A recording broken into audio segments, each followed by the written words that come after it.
आवाज दो, आवाज दो, लेकर रहेंगे, लगातार लेकर रहेंगे, दिखाते रहते हैं जम्मू में क्या मसला चल रहा है, जम्मू में क्या कुछ हो रहा है, हम लगातार आपको जो है बताने की कोशिश हमारा चैनल सिर्फ और सिर्फ CNN आपके लिए काम कर रहा है।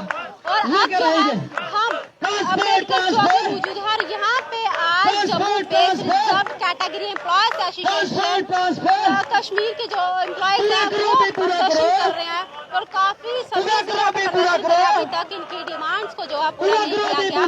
इनका कहना है कि इनकी जो ट्रांसफर पॉलिसी है वो बनाई जाए और इनको दी जाए वहाँ कश्मीर से जम्मू में शिफ्ट किया जाए और या कहीं और किया जाए। ये चाहते हैं कि हम कश्मीर में काम नहीं करेंगे। ये भी है मुद्दा बड़ा ये भी है कि कश्मीर में जिस तरह से लगातार टारगेट किलिंग जो वो होती है उससे भी डर लगता है। काफी सारे लोग डर चुके हैं क्योंकि रजनी बाला जी थी जो वहाँ पे एक टीचर थी और उनको भी वहाँ पे जो है वो एक्सीडेंट का शिकार हो गई और मारपीट की हत्या करने का लगता है। और एक चीज बताना चाहूंगी कश्मीर की जितनी भी जगहें हैं उनको आगे जो है लगाया हुआ है और ये कुलगाम कुपवारा श्रीनगर पुलवामा अनंतनाग जो जितनी भी वहाँ पे जगह है सभी को यहाँ पे लगाया कि हम यहाँ पे काम नहीं करेंगे। वहाँ से कश्मीर के जितने भी एम्प्लॉयज का कहना है कि हमें जो है जम्मू में ट्रांसफर किया जाए, हमारे लिए एक ट्रांसफर पॉलिसी जो बनाई जाए, उसी को लेकर लगातार प्रदर्शन पे बैठे हैं। अभी तक जो है इनकी डिमांड्स को पूरा नहीं किया गया। इन्हीं से बात करेंगे और जानेंगे इनका क्या कुछ कहना है। हाँ जी सर, आपका नाम? विपिन कुमार। सर क्या कुछ कहना चाहोगे जिस तरह से आप धरने पे बैठे हैं, कहीं प्रदर्शन कर रहे हैं, उसके बाद भी आपकी जो है डिमांड्स को पूरा नहीं किया गया, क्या कुछ? देखिए, मुझे लगता है डिमांड तो पूरी होंगी, ज़रूर होंगी अगर सरकार कमेटी का गठन करती है, सोच समझ के किया गया हो। मुझे लगता है ये सिर्फ समय की बात है। विश्वास है हमें कि एक ट्रांसफर पॉलिसी जिसकी हम मांग कर रहे हैं वो जल्द से जल्द एक नोटिफिकेशन के तौर पे बाहर आएगी।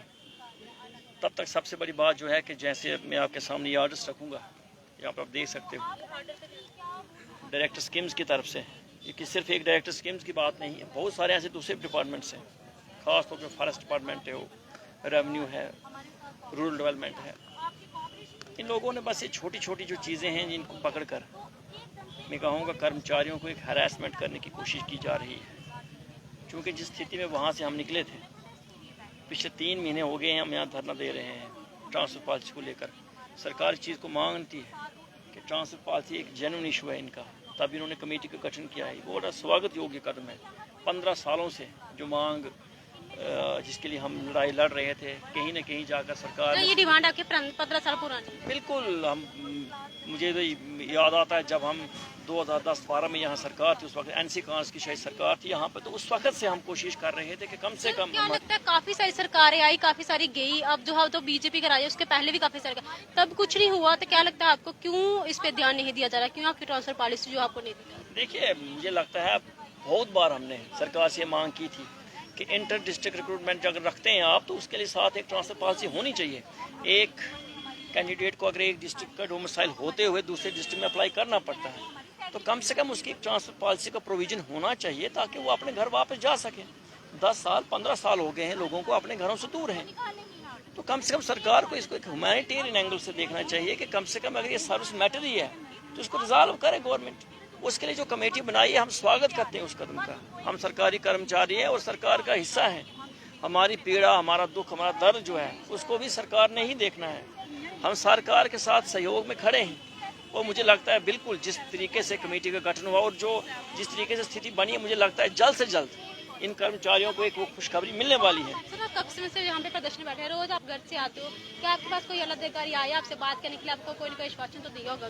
बिल्कुल, हमने जहाँ तक हो सकता था हमने हर अधिकारी से बात की है, गवर्नमेंट के साथ कोऑपरेशन के साथ किए। गवर्नमेंट ने भी सरकार की तरफ से भी देखिए एक बड़ा खुला दिमाग के साथ बातचीत हुई है और उस बातचीत का नतीजा आज है, एक कमेटी बनाई गई है। हम ये चाहते हैं कि जो कमेटी बनाई वो जल्द से जल्द अपनी रिपोर्ट जो है, रिकमेंडेशन जो है गवर्नमेंट को दे, ताकि गवर्नमेंट एक निर्णय ले और एक बाज़ाब्ता एक नोटिफिकेशन निकले, तब जाकर इन कर्मचारियों के अंदर वो विश्वास पैदा होगा। लेकिन साथ में मैं आपके चैनल के माध्यम से LG प्रशासन तक ये बात पहुंचाना चाहता हूं कि कम से कम आप LG साहब आप इंटरवीन कीजिए। ऐसे अधिकारी अगर ऐसे ऑर्डर्स निकालेंगे जिसमें लिखा गया कि आप ड्यूटी को रिज्यूम करें। अगर ऐसे अधिकारी, अगर ऐसे कर्मचारियों के खिलाफ ऐसे ऑर्डर्स निकलेंगे तो मुझे नहीं लगता है कहीं पे जाके विश्वास पैदा होगा। आज समय है कि इन कर्मचारियों के अंदर वो विश्वास पैदा किया जाए, जिससे इन कर्मचारियों के अंदर वो विश्वास पैदा हो कि प्रशासन के साथ खड़े हैं। हम प्रशासन के साथ खड़े हैं, लेकिन प्रशासन को भी हमारे साथ खड़ा रहना होगा। उम्मीद भी दुनिया का है। क्या लगता है आपको, कहीं ना कहीं उम्मीद है कि आपको जो है आपकी डिमांड जो पूरी हो जाएगी? मतलब आप उम्मीद पे भी यहाँ पे बैठे? बिल्कुल, क्यों नहीं है। उम्मीद से दुनिया चलती है।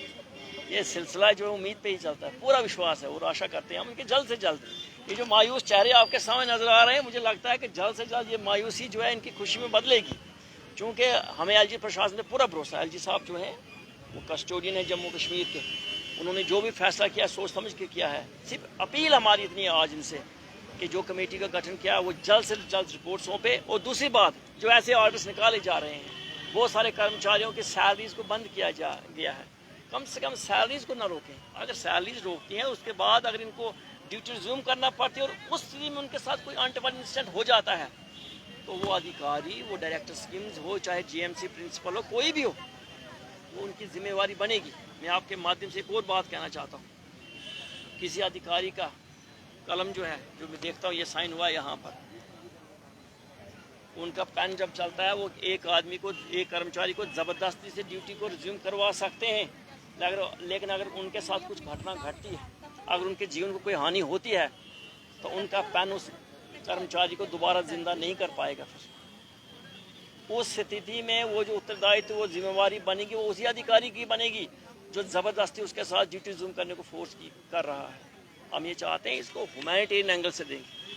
अगर आपकी डिमांड्स जो पूरी नहीं होती उसके बाद देख सकते हैं जो हम इनसे बात कर रहे थे, इनका कहना है कि हमें कहीं ना कहीं आश्वासन है, हमें ना कहीं कहीं उम्मीद है और हमें उम्मीद जो है वो दी गई है और उसी का इंतजार करते हुए यहाँ पे बैठे हैं। इनका कहना है कि हमारे अगर हम इतनी देर से इंतजार कर रहे थे हम और भी करेंगे और भी लोगों को समझाने की कोशिश करेंगे। मैम, जिस तरह से सरकार कहती है बेटी पढ़ाओ बेटी बचाओ, लेकिन अभी बेटियाँ भी सड़कों पर हैं और औरतों भी सड़कों पर है। क्या लगता है ये सिर्फ नारा ही रह गया है कि इस पे जो काम भी हो रहा है? देखिए मैम, मैं ये कहना चाहती हूँ, नारा तो ये सही बना है, लेकिन कुछ हद तक ये इम्प्लीमेंट हुआ है, कुछ हद तक नहीं हुआ है।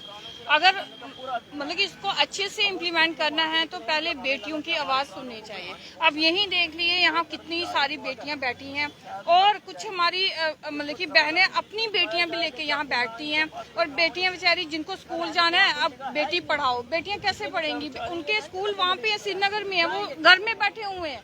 वो स्कूल की फीस भी दे रहे हैं, वहाँ रेंट पे रहते हैं वो भी दे रहे हैं, लेकिन बेटियों की पढ़ाई खज्जल हो रही है। तो गवर्नमेंट को, हमारे एलजी साहब को हमारे बारे में सोचना चाहिए और कोई मतलब कि जो हमारी कमेटी गठित हुई है उसमें इंटरवीन करके हमारी जल्दी से जल्दी हमारे कोई गुड न्यूज़, कोई अच्छा रिजल्ट हमारे लिए आना चाहिए। आप जम्मू से हो? हाँ जी। और कश्मीर में जॉब करते थे? हाँ जी। उसके बाद आपके परिवार का कितना मुश्किल था? कभी 8 बच्चे भी होंगे, वो किस तरह से मैनेज करते होंगे? कहीं ना कहीं आपको दिक्कत परेशानी का सामना करना पड़ता, उस वजह से जो आप आवाज़ उठा रहे हो, फिर भी आपकी आवाज़ को जो दबाया जा रहा है, नहीं माना जा रहा है, क्या कहा? देखिए मैम, हम ये नहीं कह सकते कि हमारी आवाज़ सुनी नहीं जा रही। हाँ, हमारी आवाज़ सुनी जा रही है, तभी हमारी कमेटी एलजी साहब ने बनाई है। हाँ, उसमें थोड़ी देरी हो रही है, लेकिन वो हम विश्वास करते हैं कि एलजी सर जल्दी से जल्दी कोई उस पर निर्णय आएगा, कमेटी हमारे बारे में कुछ सोचेगी और अच्छी हमारे लिए न्यूज़ आएगी। हमें विश्वास है। हम ये नहीं बोल सकते कि हमें मतलब कि दबाया जा रहा है। तो मैम, सैलरी की बात करें, सैलरी को लेकर क्या इशू है? हाँ, सैलरी को लेकर बहुत इशू हैं। हमारे मैक्सिमम 24-25 डिपार्टमेंट के लोग यहाँ पे हैं और मतलब कि कोई 150 एम्प्लॉयज़ इतना ऐसा होगा जिनकी सैलरी टोटली 2 महीने से बंद है, उनकी सैलरी नहीं आ रही। वो फिर भी प्रोटेस्ट में आ रहे हैं क्योंकि उनको अपने बच्चों की फीस भी देनी है। हम यहाँ पे हैं, वहाँ पे हमारा रेंट चल रहा है, हमें रेंट भी देना है, बच्चे यहाँ बिठाए हैं, स्कूलों की फीसें भी देनी है, सब कुछ करना है। इसके लिए जहाँ तो गवर्नमेंट कोई ऑर्डर निकाल दे कि हाँ इनकी सैलरीज बंद हुई है। जब कोई सैलरीज ही नहीं, कोई ऐसा ऑर्डर नहीं है, फिर ये डीडीओ अपनी मनमानी कैसे कर रहे हैं? हम रिक्वेस्ट करते हैं उन डीडीओ से भी कि ऐसा ना करें, भाईचारा रखें और इनकी सैलरीज को रिलीज किया जाए। हम सैलरी का इशू जो है वो बढ़ता ही जा रहा है। हर एक डिपार्टमेंट की बात करें, जिस तरह कैजुअल लेबर की बात करें, पीएचडी की बात करें, बढ़ते हैं। क्या लगता है आपको सरकार इस पे काम क्यों नहीं करे? सरकार जो वो आंखें बंद की हुई है, उनको जो है वो कुछ लगातार लोगों को इग्नोर की, उनसे काम लेते जा रही है और सैलरी नहीं दे रही। क्या लगता है आपको सरकार की नालायकी सामने? देखिए, हम सरकार ये जवाब तो आपको प्रशासन ही अच्छे से दे सकता है। हम ये नहीं बोल सकते। हम अपनी बात रखेंगे कि हम वहाँ से मतलब कि मैक्सिमम हमारे एम्प्लॉयज 15 साल से वहाँ नौकरी कर रहे हैं।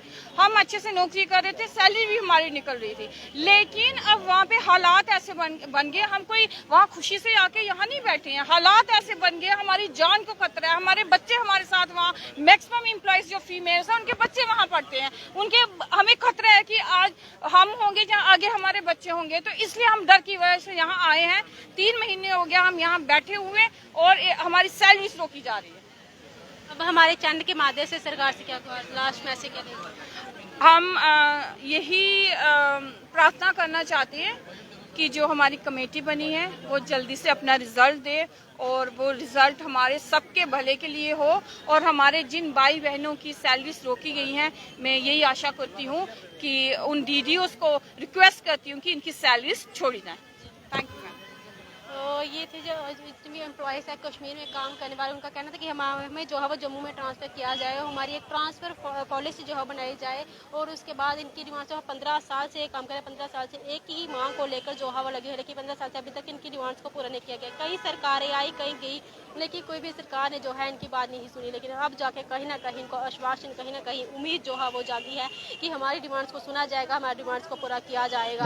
और उसी को लेकर जो अभी भी डायरिया बनाए रखे, पीसफुल प्रोटेस्ट जो है वो यहाँ पे कर रहे हैं और लगातार यहाँ बैठे हुए हैं। हमें लगातार कवरेज जो है वो इनकी करते रहते हैं और आपको बताते रहते हैं कि कहाँ तक इधर पहुँचा है और के साथ जुड़ रही है। और जनता अपनी राय जो है कमेंट बॉक्स में जरूर रखिए कि उनका क्या कुछ कहना है कि इनकी डिमांड जो है जेन्युइन है कि नहीं। जनता अपनी राय कमेंट बॉक्स में जरूर रखिए। इसी अपडेट के साथ जुड़ रही है, देखते रहिए JK CNN न्यूज़। मुझे बल्कि सुनारी से बहुत रखो दीजिए इजाजत। धन्यवाद।